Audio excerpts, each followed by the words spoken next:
Captaincy is about making right decision whether on the field और off the field. इसलिए मैं country delight पर भरोसा करता हूँ। They deliver 100% pure buffalo milk to my doorstep by 7 AM। Don't just enjoy our matches, enjoy village fresh buffalo milk too. Download the Country Delight app. అమరావతిని వేశ్యల రాజధాని అంటూ వివాదాస్పద వ్యాఖ్యలు చేసిన సీనియర్ జర్నలిస్ట్ కృష్ణంరాజును పోలీసులు అదుపులోకి తీసుకున్నారు. ఇప్పటికే మరో జర్నలిస్టుకు కోర్టు రిమాండ్ కూడా విధించింది. సార్, రిమాండ్ రిపోర్ట్ చూస్తే మీకేమనిపిస్తోంది? అంటే ఇందులో ఇప్పుడు కృష్ణంరాజును అరెస్ట్ చేశారు. ఇంకా రిమాండ్ రిపోర్ట్ కోర్టులో ఫైల్ చేయాలి, కోర్టు ముందు ప్రొడ్యూస్ చేసి రిమాండ్ రిపోర్ట్ ఫైల్ చేయాలి. కానీ కొమ్మినేని శ్రీనివాసరావు మాత్రం రిమాండ్ రిపోర్ట్ ఆల్రెడీ ఫైల్ అయింది కనుక. సో ఇందులో ఆరోపణ ఏంటంటే బహుశా కృష్ణంరాజు పైన రిమాండ్ రిపోర్ట్ కూడా ఇదే గ్రౌండ్స్లో ఉంటుంది. ఎందుకంటే రెండిట్లో కేసు ఒకటే కనుక, ఆయన A1గా కృష్ణంరాజు ఉన్నాడు, A2గా కొమ్మినేని ఉన్నాడు కనుక. ఇందులో మొదటిది ఆరోపిస్తున్నది పోలీసు ఇది క్రిమినల్ కాన్స్పిరసీ అని, నేరపూరిత కుట్ర. ఇది ఆ నేరపూరిత కుట్రలో కొమ్మినేని కృష్ణంరాజే కాదు ఇతరులు కూడా ఉన్నారు అని. అంటే A3 సాక్షి యాజమాన్యం పెట్టారు కనుక బహుశా ఇంకా సాక్షి యాజమాన్యం వెనకాల వైఎస్ఆర్ కాంగ్రెస్ ఉందని, జగన్ ఉందని, భారతి అయితే ఎలాగో సాక్షి యాజమాన్యం కిందకి వస్తారు. సో ఆ రకమైన ప్రాసెస్లోకి వెళ్తుందో చూడాలి. సో మొదటిది నేరపూరిత కుట్ర, ఈ కుట్రలో ఇతరులు కూడా భాగస్వాములు ఉన్నారని. రెండవది ఇది ప్రీ ప్లాన్డ్, అంటే కొమ్మినేని ముందస్తుగా కొమ్మినేని కృష్ణంరాజు కలిసి ఇలాంటి షో పెట్టాలని పర్పస్ఫుల్గానే ఈ గెస్ట్ని ఇన్వైట్ చేసి ఇలా మాట్లాడించదలుచుకొనే మాట్లాడారు. ఇతరుల ప్రోద్బలం కూడా దీంట్లో ఉంది అనేది ఆరోపణ. కానీ జనరల్గా కొమ్మినేని షో ఇవాళ మొదటి షో కాదు కదా. సో ఇందులో రిమాండ్ రిపోర్ట్లో ఈ షోనే ముందు ప్లాన్ చేసుకొని కావాలని పెట్టారు. ఇలాంటి షోలను అనేక నడిపాడు, అమరావతి పైన అనేక సార్లు విమర్శలు కూడా చేశారు. పర్పస్ఫుల్గా కృష్ణంరాజు కూడా పిలవడం ఏమో. కృష్ణంరాజు రెగ్యులర్గా కమ్యూనిటీ షోలో దాదాపు ప్రతి షోలో సాక్షిలో ఉంటారు. సో అందువల్ల అది పర్పస్ఫుల్ ప్రీ ప్లాన్డ్ కన్నా అది రొటీన్గా జరిగేది. కానీ రిమాండ్ రిపోర్ట్లో ఇది ప్రీ ప్లాన్డ్, పర్పస్ఫుల్గా ఈ షో పెట్టారు, పర్పస్ఫుల్గానే ఆ గెస్ట్ని పిలిచారు అనిపించారు అన్నది రెండవది. మూడవది ఏంటంటే ఈ వీరిపైన చర్య కనుక తీసుకోకపోతే రాష్ట్రమంతా మంటలు రేగుతాయి, చట్టబద్ధ పాలన సంక్లిష్టం అవుతుంది, లా అండ్ ఆర్డర్. ఎందుకంటే దీని బాధితులు ఇప్పటికే నిరసన తెలుపుతున్నారు. ఇది వైల్డ్ ఫైర్ లాగా విస్తృతంగా పెరుగుతుంది అరెస్ట్ చేయకపోతే అని. నాలుగవది వీరు బయట ఉంటే, ఇప్పుడు కొమ్మినేని విషయంలో చెప్పింది, బయట ఉంటే బాధితులకు ప్రమాదం ఏర్పడుతుంది, విట్నెస్లను సాక్షుల్ని ప్రభావితం చేస్తారు. సహజంగా బెయిల్ నిరాకరించడానికి వాడే ఆర్గ్యుమెంట్స్ ఇవి. న్యాయ ప్రక్రియను అడ్డుకుంటారు వీళ్ళు పలుకుబడి కలిగిన వాళ్ళు కనుక. అలాగే ఇతర దేశాలకు కూడా వెళ్ళిపోవచ్చు, విచారణకు దొరకకపోవచ్చు. సో ఈ రకమైన ఆర్గ్యుమెంట్స్ ఉన్నాయి. అంటే సాక్షుల్ని ప్రభావితం చేయవచ్చు, బాధితుల్ని బెదిరించవచ్చు, బాధితులకు కూడా ప్రమాదం ఉంటుంది వీళ్ళు బయట ఉంటే. రొటీన్గా బెయిల్ రాకుండా చేసేందుకు ఉండే ఆర్గ్యుమెంట్స్. సహజంగానే ఇటువైపు నుంచి ఒక ఆర్డినరీ జర్నలిస్టు అధికారంలో లేని సమయంలో ఏ రకంగా బాధితుల్ని ప్రమాదంగా మారుతాడు అనే క్వశ్చన్స్ ఇప్పుడు ఇటువైపు నుంచి కూడా చేస్తారు. తర్వాత మతాల మధ్య విద్వేషాన్ని రెచ్చగొట్టడము, ఇది కూడా ఒక అంశంగా పెట్టారు. సో తర్వాత కులాల మధ్య, సో అందులో ఆ కంప్లైనెంట్ మాదిగా ఈ ఇద్దరు కమ్మ అని కూడా రాశారు స్పష్టంగా. రిమాండ్ రిపోర్ట్లో కులాలు కూడా ప్రస్తావన చేశారు. సో అమరావతి పైన అనుచిత వ్యాఖ్యలు చేయడం ద్వారా అమరావతిలో ఉన్న SC ST మహిళలందరిపైన వ్యాఖ్యలు చేసినట్టుగా ఈ రిమాండ్ రిపోర్ట్ ఆరోపించింది. అందువల్లనే SC ST అట్రాసిటీస్ కేసు కూడా పెట్టారు. అందులో రొటీన్గా విచారణ ప్రక్రియలో ఆర్టికల్ 19(2) ప్రకారం సహేతుక ఆంక్షలు రాజ్యాంగము విధిస్తోంది కనుక అది మొరాలిటీ డీసెన్సీ పరిధులను దాటి ఉంది అని వరకే అని పెట్టకుండా దీని క్రిమినల్ కాన్స్పిరసీ అనే దీని వెనకాల చాలా పెద్ద కుట్ర ఉంది అనే కేసులు పెట్టారు. సో అందువల్ల ఇది కోర్టులో వాద ప్రతివాదాలు జరుగుతాయి.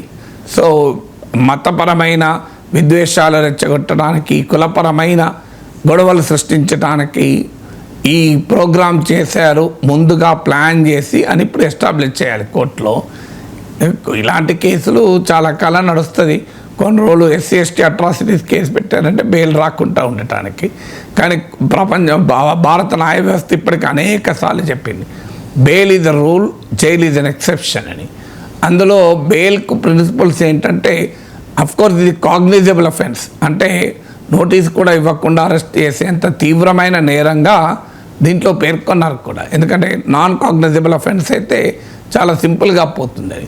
అందువల్ల ఇది తీవ్రమైన నేరం, ప్రమాదకరమైన నేరం, భయంకరమైన కుట్ర. ఇందులో చర్య తీసుకోకపోతే రాష్ట్రం అల్లకల్లోలమవుతుంది అని ప్రభుత్వం తరఫున ఎస్టాబ్లిష్ చేసే ప్రయత్నం చేస్తారు. లేదు, ఇది కొమ్మినేని నాకు సంబంధం లేదు, ఇది యాంకర్గా, అందులో ఒక పాయింట్ కూడా ఉంది, యాంకర్గా నివారించలేదు, ఆపలేదు అన్నది, అది ఒక బలమైన గ్రౌండ్ అవుతుంది. కానీ నేను ఆపలేకపోయా, ప్రోత్సహించారని కూడా ఉంది. సో ఇలాంటి అంశాలన్నీ వాద ప్రతివాదాలు జరుగుతాయి. అల్టిమేట్గా బెయిల్ రాకుండా ఉంటుందని అనుకోను. పెద్ద పెద్ద క్రిమినల్ కేసులనే బెయిల్ వస్తుంది కదా, ఎందుకంటే bail is the rule, jail is an exception. ఎందుకో కొత్తగా ఎవిడెన్స్ని ట్యాంపర్ చేస్తాడు బయట ఉంటే అని. ఎవిడెన్స్ ట్యాంపర్ చేస్తానికి అవకాశమే లేదు కదా. సాక్షి టీవీ ప్రోగ్రాము, ఆ టీవీ ప్రోగ్రాం అంతటా అవైలబుల్గా ఉంది. సో ఇప్పుడు కొత్తగా ఎవిడెన్స్ ట్యాంపర్ ఎట్లా చేస్తారు అంటే ఆ ప్రోగ్రాం లేకుండా చేయగలేరు కదా. రెండు, ఇది మళ్ళీ రిపీట్ చేస్తాడు బయట ఉంటే అనేది రెండో ఆర్గ్యుమెంట్. సో బెయిల్ రాకుండా ఉండడానికి ఈ ఆర్గ్యుమెంట్లు పెట్టారు. కానీ మళ్ళీ చేస్తాడంటే కోర్టులు చేయొద్దు అని ఆదేశిస్తాయి. అవసరం వస్తే కొన్ని రోజుల దాకా నువ్వు టీవీ షోలే నడపద్దు అని కూడా పెడతాయి. లేదు, ఈ రఘురామకృష్ణరాజు విషయంలో నువ్వు ప్రెస్ కాన్ఫరెన్స్లు పెట్టకూడదు, కేసుల గురించి చెప్పకూడదు అని గతంలో ఆయన కోర్టులు విధించాయి. ఇప్పుడు కూడా అవసరం వస్తే మీరు ఇద్దరు టీవీలో కనబడదు, ఈ కేసు విచారణ అయ్యేంత వరకు అని కూడా పెట్టచ్చు. కానీ బయట ఉంటే మళ్ళీ ఇదే నేరం చేస్తాడు అన్నదానికి పరిష్కారం ఉంది. చేయకుండా ఉండాలంటే కోర్టు ఆంక్షలు పెట్టచ్చు. తర్వాత దీనికి ఇతను విదేశాలకు పారిపోవచ్చు, దానికి పాస్పోర్ట్ కన్ఫిస్కేట్ చేయండి కోర్టు చెప్పచ్చు. పాస్పోర్ట్ ఒకసారి తీసేసుకున్నాక బయటకు ఎట్లా వెళ్తాడు, న్యాయ ప్రక్రియకు దొరకకుండా పోతాడు, అందుబాటులో ఉండకుండా పోతాడు. ఇలాంటి అంశాలు సహజంగా బెయిల్ను అడ్డుకోవటానికి చేసే వాదనలు రిమాండ్ రిపోర్ట్లో ఉన్నాయి. బాధితుల్ని ప్రభావితం చేస్తాడు, కంప్లైంట్ చేసిన వారిని ప్రమాదంగా మారుతాడు, సాక్షుల్ని బెదిరిస్తాడు. ఇందులో సాక్షులు అవసరమే లేదు, అది ఓపెన్గా అన్న ప్రోగ్రామే. So the video material is an evidence.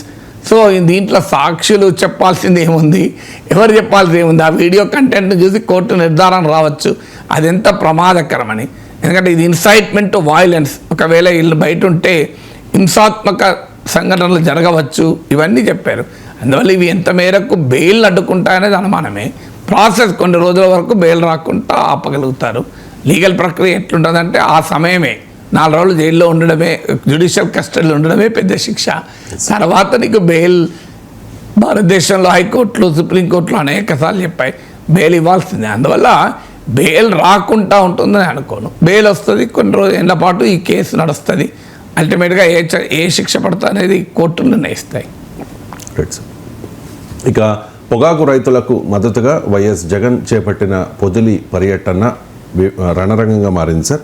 Amaravati మహిళలు అక్కడికి చేరుకున్నారు, జగన్ క్షమాపణ చెప్పాలని కూడా డిమాండ్ చేశారు. సో ఇది ఉద్దేశపూర్వకంగానే చేశారు, ప్రీప్లాన్డ్గా టీడీపీ మహిళలు అక్కడికి చేరుకుని వైసీపీ కార్యకర్తల్ని రెచ్చగొట్టారు అన్నది ఆ పార్టీ ఆరోపణ. సో సీఎం చంద్రబాబు నాయుడు కూడా ఈ ఇష్యూ మీద ఫైర్ అయ్యారు సార్. అసలు పొదిలి ఘటన మీద ఒకరి మీద ఒకరు ఆరోపణలు చేసుకుంటూ ఉన్నారు, మీ కామెంట్ ఏంటి సార్? అంటే ఇది అంటే రోడ్డు మీద ఇప్పుడు పరస్పరం మొబిలైజ్ చేసుకొని లా అండ్ ఆర్డర్ ప్రాబ్లంగా మారే స్థాయికి టీడీపీ వైసీపీల మధ్య యుద్ధం మొదలైంది. అంటే జగన్మోహన్ రెడ్డి తీసుకున్నది పబ్లిక్ ఇష్యూ, పొగాకు రైతుల సమస్య పైన తీసుకున్నాడు. దాన్ని సాక్షి షో ద్వారా ఎదుర్కొందామని బహుశా టీడీపీ అంచనా.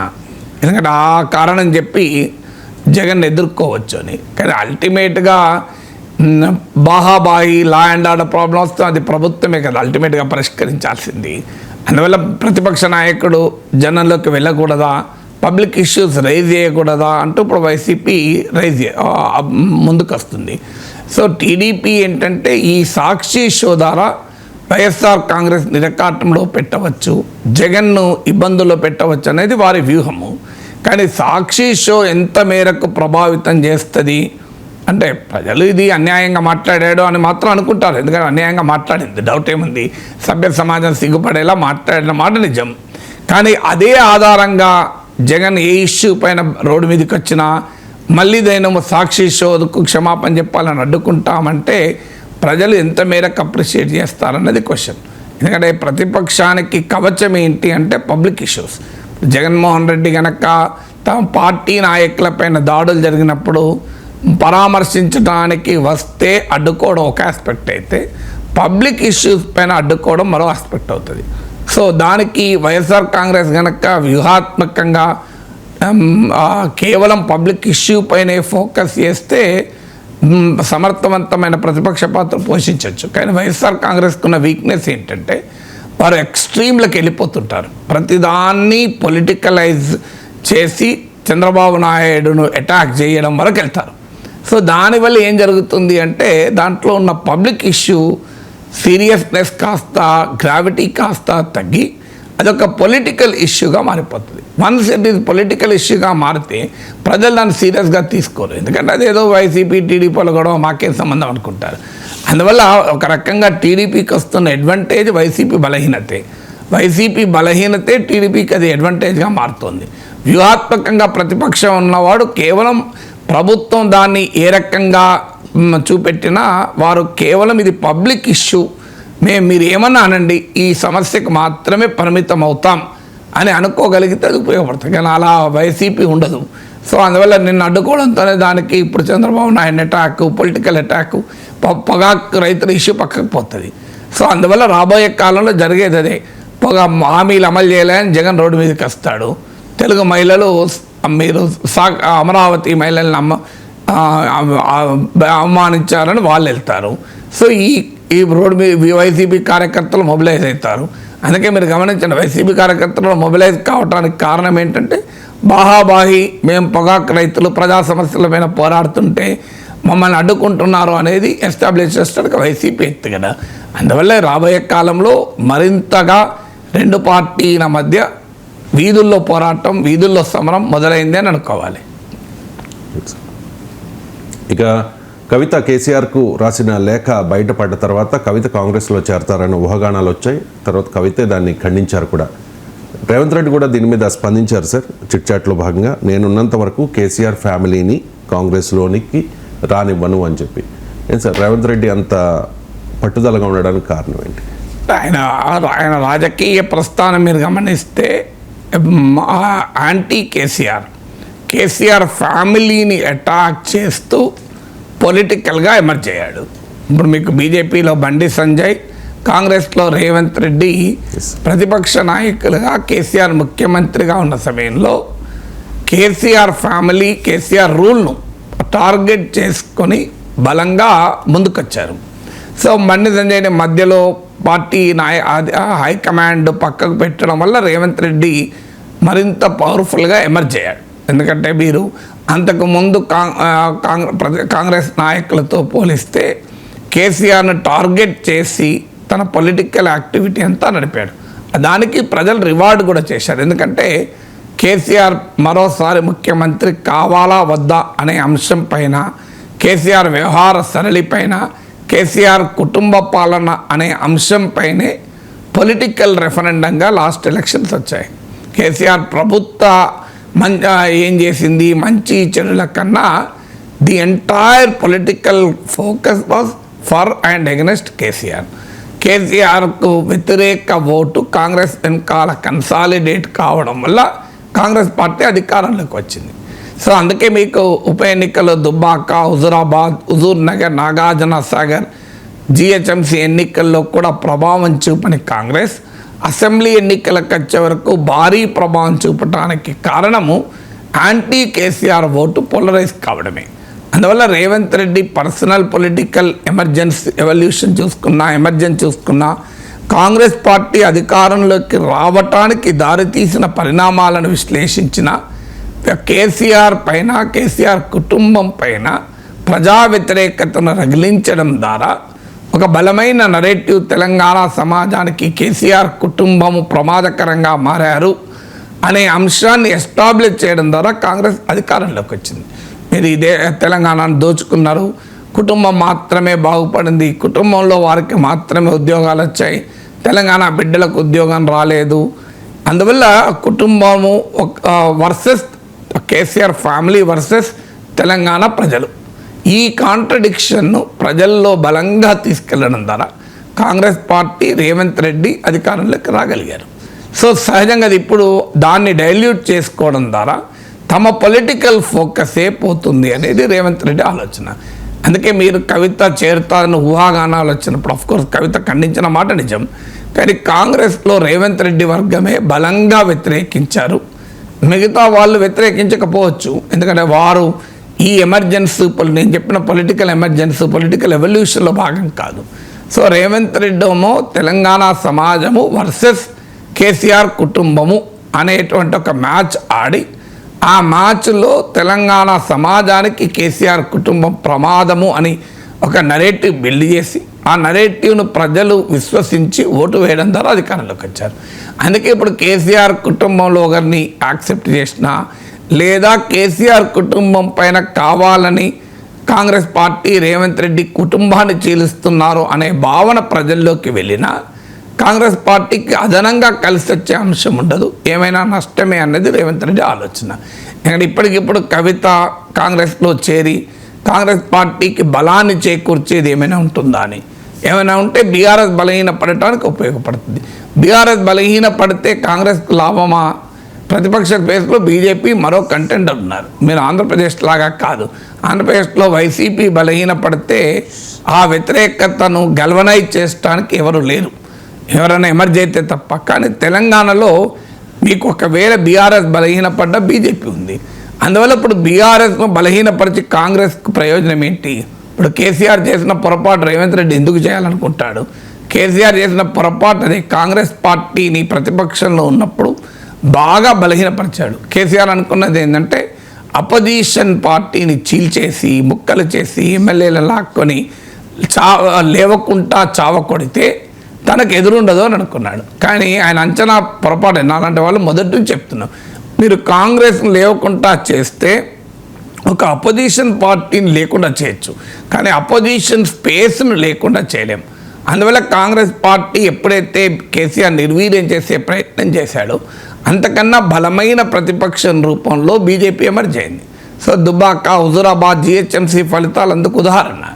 సో బీజేపీ జాతీయ నాయకత్వ స్వయంకృతాపరాధం వల్ల బీజేపీ దెబ్బతిన్న తప్ప ఒక దశలో బీజేపీ ఆల్టర్నేటివ్ అనే స్థాయికి కూడా వచ్చింది. సో అందువల్ల కాంగ్రెస్ బలహీనపరిచి బీజేపీని బలోపేతం చేసి కేసీఆర్ లాభపడ్డా? నష్టపోయాడు. కాంగ్రెస్ పార్టీ అధికారంలోకి రావటానికి ఒక రకంగా దోహదం చేశాడు, తన పతనాన్ని కోరుకున్నాడు. నిజంగా చెప్పాలంటే అపోజిషన్ స్పేస్లో కాంగ్రెస్ బీజేపీ రెండూ ఉంటే బీఆర్ఎస్కి లాభం అయ్యేది, ఎందుకంటే వాళ్ళిద్దరూ యాంటీ కేసీఆర్ ఓటు చీల్చుకునేవాళ్ళు. యాంటీ కేసీఆర్ ఓటు రేవంత్ రెడ్డి నాయకత్వంలో కాంగ్రెస్ వెనకాల ఎక్కువ పెద్ద మొత్తంలో ర్యాలీ కావడం వల్ల బీఆర్ఎస్ దెబ్బతిన్నది. ఈ వాస్తవం బహుశా రేవంత్ రెడ్డి గుర్తించినట్టున్నాడు. ఇప్పుడు తన వ్యతిరేక స్పేస్లో బీఆర్ఎస్ బీజేపీ ఉంటే కాంగ్రెస్ వ్యతిరేక ఓటు వాళ్ళిద్దరు చీల్చుకుంటారు. కానీ బీఆర్ఎస్ని ఇంకా బలహీనం చేసి బీజేపీని బలోపేతం చేసింది అనుకోండి, కాంగ్రెస్కే నష్టం కదా. అందువల్ల అపోజిషన్ స్పేస్లో రెండు బలమైన పోటీదారులు ఉన్నప్పుడు వాళ్ళిద్దరు కలిసి తనతో మ్యాచ్ అవుతున్నప్పుడు వాళ్ళిద్దరిలో కానీ బలహీనపరిచి కాంగ్రెస్కి ఏంటి ప్రయోజనం? ఇప్పుడు కవిత బయటకు వస్తే కొత్తగా కాంగ్రెస్కు బలం చేకూరేది ఏమీ లేదు, బీఆర్ఎస్కు మాత్రమే నష్టాన్ని కొంత కలిగించవచ్చు. తర్వాత మూడో అంశం ఏంటంటే కవిత పట్ల ప్రజల్లో సానుకూలత ఉందా అనేది ఒక క్వశ్చన్. అయ్యో కవితకు అన్యాయం జరిగింది అనేది ప్రజలు భావిస్తున్నారా? అదే జరిగితే బీఆర్ఎస్ఏ వదులుకోదు కదా. బహుశా కాంగ్రెస్ నాయకులకు అంచనా ఏంటంటే కవిత పట్ల అంత అనుకూలత ఏమీ ప్రజల్లో లేదు, అందువల్ల ఇప్పుడు తమకు కలిసి వచ్చే అంశము ఏమీ లేదు, ఇంకో పవర్ సెంటర్ను తెచ్చి పెట్టుకోవడం తప్ప అనే భావన బహుశా రేవంత్ రెడ్డికి ఉండవచ్చు. ఎలాన్ మస్క్ అండ్ డొనాల్డ్ ట్రంప్ల మధ్య వివాదం ముగిసినట్టే కనిపిస్తోంది. మస్క్ ఒక పోస్ట్ చేశారు ఎక్స్లో. I regret some of my posts about president Donald Trump last week they went too far అని చెప్పి. ఆ తర్వాత డొనాల్డ్ ట్రంప్ కూడా ఒక ఇంటర్వ్యూలో రెస్పాండ్ అయ్యారు. I thought it was very nice that he did that అని చెప్పి. సార్, ఈ ఇద్దరి మధ్య వివాదం ముగిసినట్టేనా? వివాదాలు ముగియవు, మొదలు కావు, ముగియవు. అది కంటిన్యూస్ ప్రాసెస్, కోల్డ్ వార్ అది. సో ఇప్పుడేమీ ఆయన సారీ చెప్పలేదు, క్షమాపణ అడగలేదు, అదంతా ఏం అడగలేదు. ఒకటే ఏంటంటే నేను కొన్ని పోస్టులు చాలా ఎక్కువ దాకా వెళ్ళాను అని. ఇది మొదట్లో ఇప్పుడే కాదు, ఇప్పుడు ఉదాహరణకు జెఫ్రీ ఎప్స్టీన్ ఫైల్స్లో ట్రంప్ ఉన్నాడు అని పోస్ట్ చేశాడు ఇలాన్ మస్క్. జెఫ్రీ ఎప్స్టీన్ అంటే ఇది సెక్స్ అఫెండర్, జైల్లోనే చనిపోయాడు. సో ఆ జెఫ్రీ ఎప్స్టీన్ ఫైల్స్లో ట్రంప్ ఉన్నాడు కనుకనే ఆ ఫైల్స్ను బయట పెట్టడం లేదు అని కూడా మస్క్ అన్నాడు. చాలా సీరియస్ అలిగేషన్ అది. అంటే ట్రంప్ పర్సనల్ కండక్ట్ పై కూడా దాడి. సో దాన్ని ఆ తర్వాత ఇలాన్ మస్కే విత్డ్రా చేశాడు, దాన్ని డిలీట్ చేశాడు కూడా ఆ కామెంట్ను. సో అందువల్ల దాన్ని బట్టి అర్థమవుతుంది ఇప్పుడు కొత్తగా ఏం కాదు. సో ఇలా అలాగే ఇప్పుడు లాస్ ఏంజల్స్లో అల్లర్లు జరుగుతున్నాయి. దానిపైన కూడా డొనాల్డ్ ట్రంప్ పోస్ట్ను ఇలాన్ మస్క్ ఎండార్స్ చేశాడు. అంటే నేరుగా కామెంట్ చేయలేక ఎండార్స్ చేశాడు. అందువల్ల ఒక ఎక్స్ట్రీమ్కి వెళ్ళి ఆఖరికి ప్రెసిడెంట్ ట్రంప్ను ఇంపీచ్ చేయాలి, అవిశ్వసించాలి, జేడీ వ్యాన్స్ను ప్రెసిడెంట్ చేయాలి అని ఎవరో కన్జర్వేటివ్ వాడు ఎవరో పోస్ట్ చేస్తే దాన్ని రీట్వీట్ చేస్తూ ఎస్ అని కూడా కామెంట్ చేశాడు ఇలాన్ మస్క్. అందువల్ల కొంత ఎక్స్ట్రీమ్ దాకా పర్సనల్ ఫ్యూడ్ వెళ్ళింది కనుక ఇలాన్ మస్క్ నేను కొన్ని పోస్టులు చాలా ఎక్కువ దాకా వెళ్ళాయి అని విచారం మాత్రమే వ్యక్తం చేశాడు.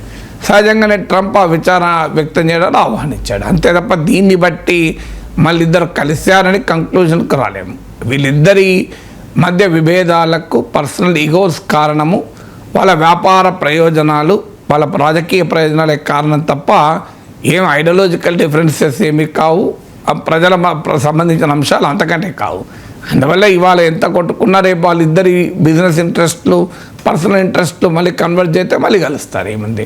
సో అందువల్ల ఇప్పుడు ట్రంప్కి ఏంటంటే ట్రంప్కు ఇలాన్ మస్క్ ద్వారా పెద్ద థ్రెట్ ఏమైనా ఉందా, లేదా మస్క్కు ట్రంప్ వల్ల థ్రెట్ ఉందా అని లెక్క తీస్తే ట్రంప్కు ఉన్న ఛాలెంజ్ ఏంటి? ఒకటి, ఇలాన్ మస్క్ దగ్గర ఎక్స్ ఉంది, దాని ద్వారా తన వ్యతిరేకులకు ప్లాట్ఫామ్ కల్పిస్తాడు.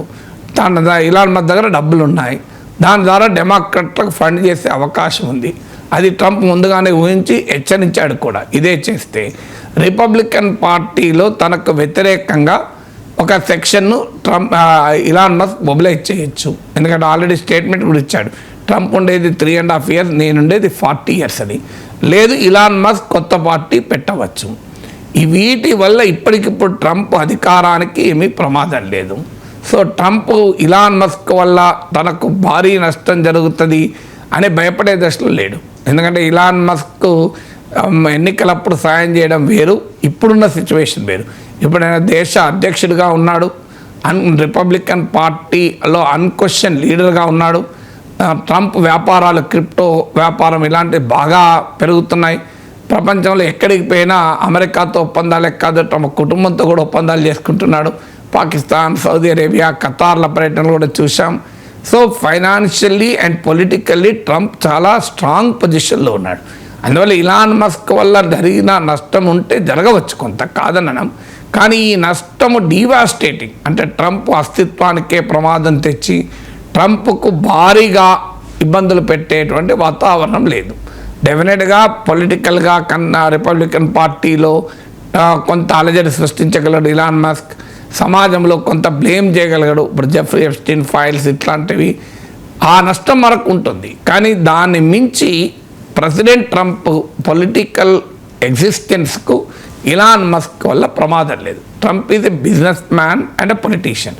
ట్రంప్ బిజినెసెస్ కూడా ఇలాన్ మస్క్ వల్ల ప్రమాదం లేదు, ఎందుకంటే ట్రంప్ బిజినెసెస్ ఇలాన్ మస్క్ పైన ఆధారపడి లేవు కనుక. సో అందువల్ల పొలిటికల్గా, ఫైనాన్షియల్గా ట్రంప్కు వినాశకరమైన ప్రమాదాన్ని ఇలాన్ మస్క్ తెచ్చిపెట్టే పరిస్థితి లేదు. నష్టం చేయగలడు తప్ప డిజాస్ట్రస్ నెగిటివ్ ఇంపాక్ట్ అయితే ఉండదు. ఇక ట్రంప్తో పెట్టుకున్నందుకు ఇలాన్ మస్క్ మాత్రం చాలా ఎక్కువ నష్టం. ఎందుకంటే ఇలాన్ మస్క్ వ్యాపారాలన్నీ ట్రంప్ ప్రభుత్వంతో లింక్ అయి ఉన్నాయి. ఆల్రెడీ ట్రంప్ బెదిరించాడు, మా ప్రభుత్వ సబ్సిడీలు కాంట్రాక్ట్లు అన్నీ విత్డ్రా చేస్తారని. వీటి విలువనే $38 బిలియన్, 3800 కోట్ల డాలర్లు అమెరికా ప్రభుత్వము ఇచ్చే సబ్సిడీలు, కాంట్రాక్ట్లు. That is the huge financial loss for Elon Musk. అందులో ఇప్పుడు టెస్లా షేర్లు పడిపోతున్న సమయంలో, టెస్లా సేల్స్ పడిపోతున్న సమయంలో, ఇలాన్ మస్క్ వ్యాపారాలు గందరగోళంగా ఉన్న సమయంలో ప్రభుత్వం నుంచి వచ్చేటువంటి సబ్సిడీలు, కాంట్రాక్ట్లు విత్డ్రా అయితే ఇలాన్ మస్క్ బిజినెస్ ఎంపైర్ భారీగా దెబ్బతింటుంది. ఇది రెండవది, ప్రభుత్వంతో లావాదేవీలలో ఇప్పుడు మీకు స్పేస్ ఎక్స్ వాళ్ళు నాసాకు ఈ రాకెట్ సర్వీసెస్ ఇస్తారు. ఇప్పుడు అది ఆగిపోతే కూడా భారీగా ఆర్థిక నష్టం. ఇలా నాసా మొత్తం కాంట్రాక్ట్లను అమలు చేస్తే టోటల్గా $90 బిలియన్ వరకు మీకు ఇలాన్ మస్క్లో లాభం కలుగుతుంది, వెంటనే కాకపోయినా లాంగ్ టర్మ్లో.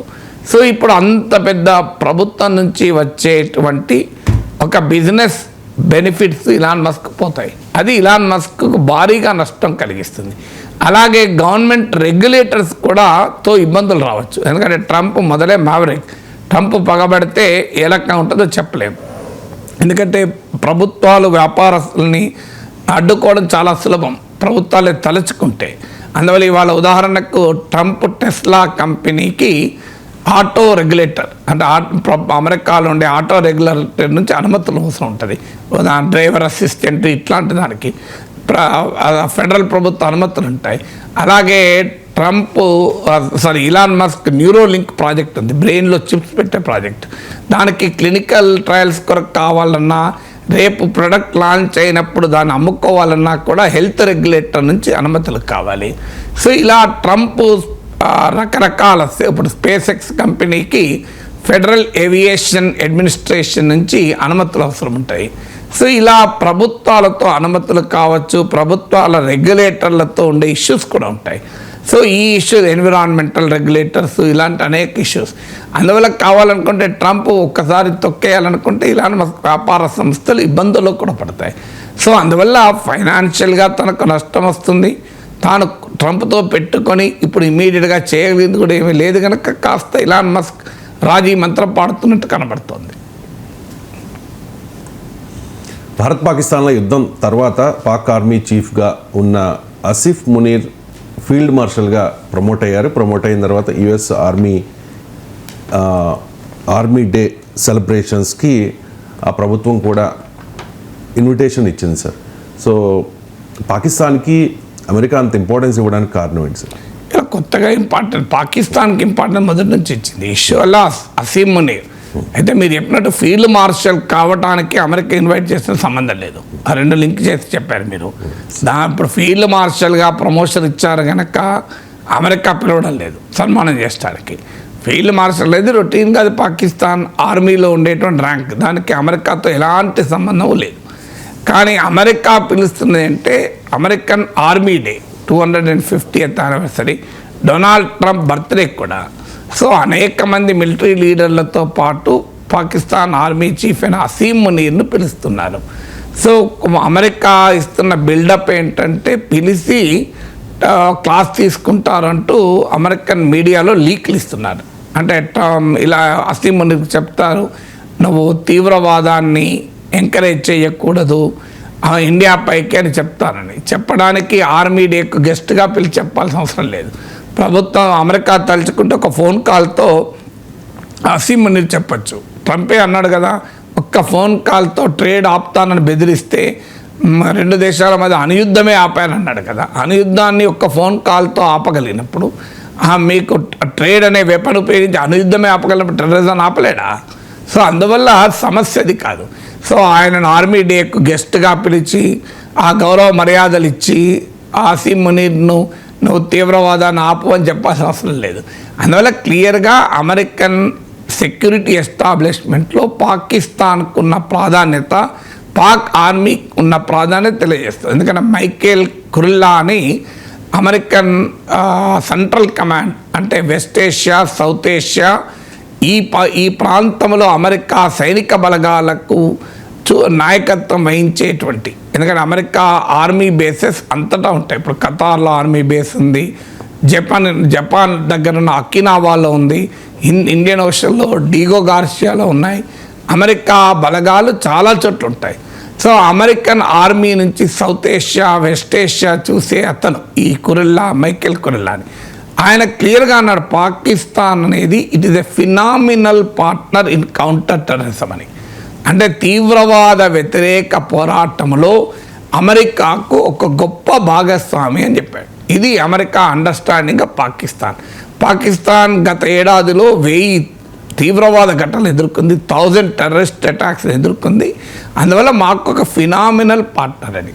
అసలు ప్రపంచంలో అతి భయంకరమైన తీవ్రవాదిగా అమెరికానే చెప్పిన ఒసామా బిన్ లెడెన్కు 5 ఏళ్ళు ఆశ్రయం ఇచ్చి యునైటెడ్ నేషన్స్ నుంచి మొదలుకొని యునైటెడ్ స్టేట్స్ వరకు నిషేధించిన లష్కర్ ఈ తోయిబా, జైషీ మహమ్మద్ లాంటి ఇస్లామిక్ తీవ్రవాద సంస్థల నాయకులకు పాకిస్తాన్లో బహిరంగంగా తిరుగుతుంటే ఇక ఫినామినల్ పార్ట్నర్ ఎట్లా అవుతారు? కౌంటర్ తీవ్రవాద వ్యతిరేక పోరాటంలో అమెరికాకు భాగస్తామట.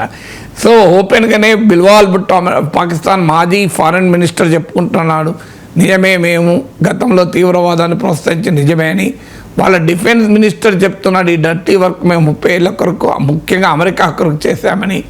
సో ఇంత ఓపెన్గా తీవ్రవాదాన్ని మేము ప్రోత్సహించామని వాళ్ళు చెప్తున్నారు.